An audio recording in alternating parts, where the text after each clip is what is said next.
So we've had this barn now for almost 40 years. When we first got it, within the first year, it was broken into twice.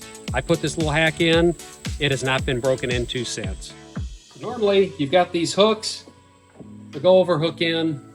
Like I was saying, anyone can break into your barn with very little effort. I got these little latches right here. I have them in 3 different spots. When you go to lock up your barn, put it in, you take a hitch pin for a tractor, pop your hitch pin in.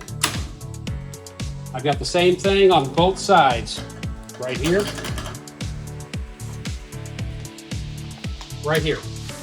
If you like the video, please like, subscribe, share. It is appreciated.